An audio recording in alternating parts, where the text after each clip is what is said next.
नमस्कार। आकाशवाणी जयपुर अजमेर से प्रस्तुत हैं प्रादेशिक समाचार।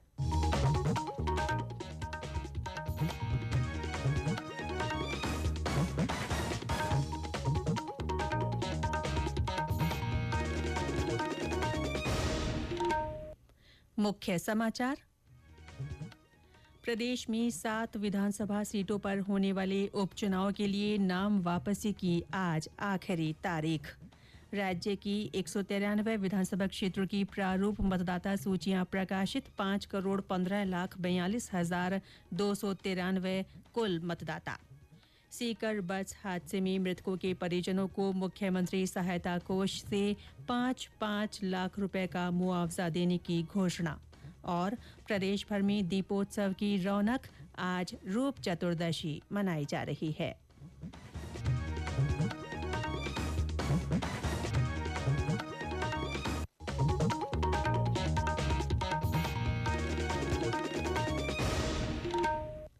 समाचारों के साथ मैं रितिका गुप्ता। और अब समाचार विस्तार से।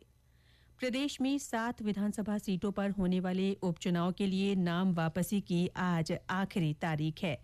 इसके बाद उम्मीदवारों की कुल संख्या स्पष्ट हो जाएगी। कल 5 अभ्यर्थियों ने नाम वापस लिए। 25 अक्टूबर तक इन सीटों पर 94 प्रत्याशियों ने 118 पर्चे दाखिल किए थे। जांच के बाद 11 नामांकन पत्र रद्द हो गए थे। उपचुनाव के दौरान स्वतंत्र, निष्पक्ष और भयमुक्त मतदान के लिए आधे से अधिक मतदान केंद्रों पर लाइव वेबकास्टिंग की जाएगी। मुख्य निर्वाचन अधिकारी नवीन महाजन ने कल उपचुनाव की तैयारियों की समीक्षा बैठक में जिला निर्वाचन अधिकारियों और पुलिस अधिकारियों को इस बारे में निर्देश दिए। श्री महाजन ने बताया कि चुनाव की संवेदनशीलता को देखते हुए कुल 1,938 मतदान केंद्रों में से 1,122 केंद्रों पर लाइव वेबकास्टिंग की व्यवस्था की जा रही है। मुख्य निर्वाचन अधिकारी ने कहा कि 7 विधानसभा क्षेत्रों में 735 संवेदनशील मतदान केंद्र चिन्हित किए गए हैं। उन्होंने उड़नदस्तों और स्थैतिक निगरानी टीमों के साथ ही आबकारी और परिवहन विभाग सहित अन्य प्रवर्तन एजेंसियों को अवैध नकदी, शराब और अन्य मुफ्त वस्तुओं के वितरण की धरपकड़ में तेजी लाने के निर्देश दिए।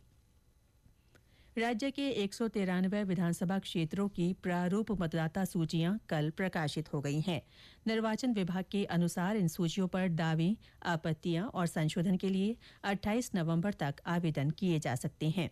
संबंधित विधानसभा क्षेत्र के निर्वाचक रजिस्ट्रीकरण अधिकारी ERO की ओर से इन आवेदनों का निस्तारण करने के बाद अंतिम सूचियां अगले साल जनवरी में प्रकाशित होंगी। मुख्य निर्वाचन अधिकारी ने बताया कि मतदाता सूचियों में नए नाम जोड़ने, नाम हटाने और किसी भी तरह के संशोधन के लिए विशेष संक्षिप्त पुनरीक्षण SSR कार्यक्रम 2025 के तहत सूचियां प्रकाशित की गई हैं। इनमें उपचुनाव वाले 7 विधानसभा क्षेत्रों की सूचियां शामिल नहीं है। उन्होंने बताया कि 193 विधानसभा क्षेत्रों में मतदाताओं की कुल संख्या 5,15,42,293 हो गई है। इनमें 2,67,85,372 पुरुष और 2,47,56,276 महिला तथा 645 ट्रांसजेंडर मतदाता शामिल हैं। उपचुनाव वाले 7 विधानसभा क्षेत्रों में मतदाता जागरूकता के कार्यक्रम हो रहे हैं। इसी कड़ी में कल दौसा में वाहन रैली का आयोजन हुआ। इस दौरान कलेक्ट्रेट पर स्थानीय कलाकारों ने मतदान संबंधी गीत पेश किए और लोगों से वोट डालने की अपील की। डूंगरपुर जिले के 84 में लोकतंत्र में मतदान के महत्व को बताने के लिए स्वीप के तहत नवाचार किया गया है। जिला निर्वाचन विभाग की ओर से स्वीप कार्यक्रम के तहत जिला कलेक्ट्रेट परिसर में आयोजित वोट नू मेरियू कार्यक्रम आयोजित किया गया। वागड़ संस्कृति में दीपावली के अवसर पर मेरियू की परंपरा रही है। सलुम्बर में महिला मनरेगा श्रमिकों को अनिवार्य रूप से वोट डालने के लिए जागरूक किया गया।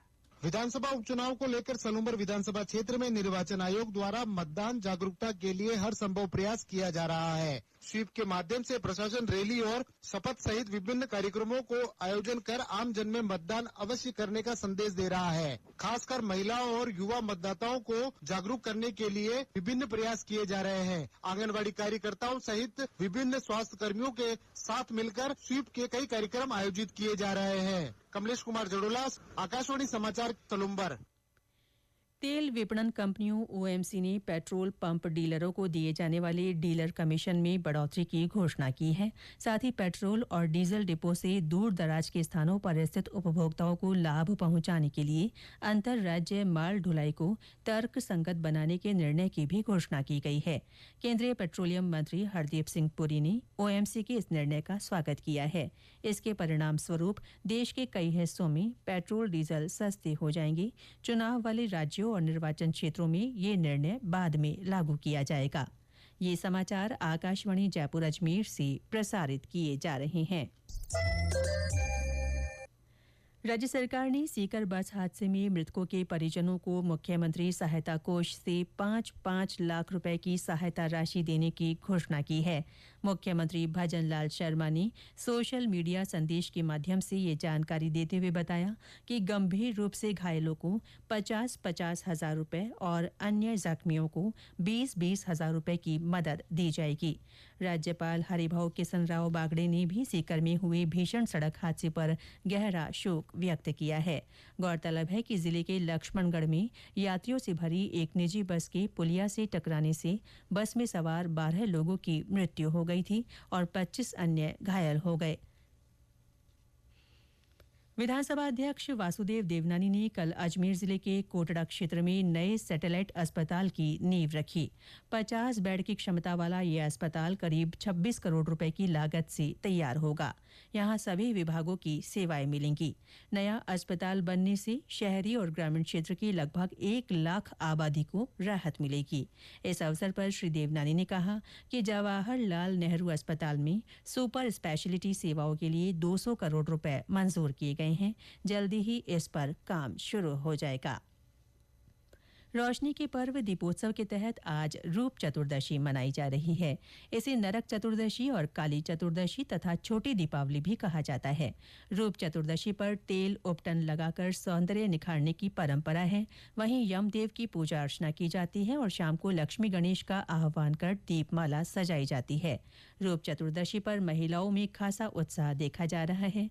भरतपुर सहित विभिन्न स्थानों पर जलाशयों और सरोवरों में स्नान कर श्रद्धालु धन धान्य और सुख समृद्धि की कामना कर रहे हैं। इससे पहले कल धनतेरस का पर्व धूमधाम के साथ मनाया गया। पुष्कर स्थित ब्रह्म मंदिर स्थित कुबेर मंदिर के पट खोले गए, जहां बड़ी संख्या में देशी विदेशी श्रद्धालुओं ने पूजा अर्चना की। बालोतरा के खेड़गांव में भगवान रणछोड़ राय मंदिर में देव का उल्लास छाया हुआ है। धनतेरस के साथ शुरू हुआ दीपोत्सव का 5 दिवसीय पर्व बालोतरा जिले में हर्षोल्लास के साथ मनाया जा रहा है। धनतेरस पर बाजारों में भारी रौनक देखी गई तो आज रूप चौदस पर भी आमजन में उत्साह बना हुआ है। धनतेरस की शाम को बालोतरा के खेड़ गांव में भगवान रणछोड़ राय के प्राचीन मंदिर में दीपोत्सव का अनूठा आयोजन किया गया। मंदिर में 1 लाख दीपक एक साथ प्रज्वलित किए गए, जिससे मंदिर रोशनी से जगमग उठा और इस दौरान कई रंगोलियां भी बनाई गई। कार्यक्रम में सबसे ज्यादा भागीदारी महिलाएं और बालिकाओं ने निभाई। इस दौरान रामायण मंचन व आतिशबाजी भी की गई। दीपोत्सव को देखने के लिए क्षेत्र से बड़ी संख्या में लोग भी खेड़ गांव पहुंचे। बंसीलाल चौधरी, आकाशवाणी समाचार, बालोतरा।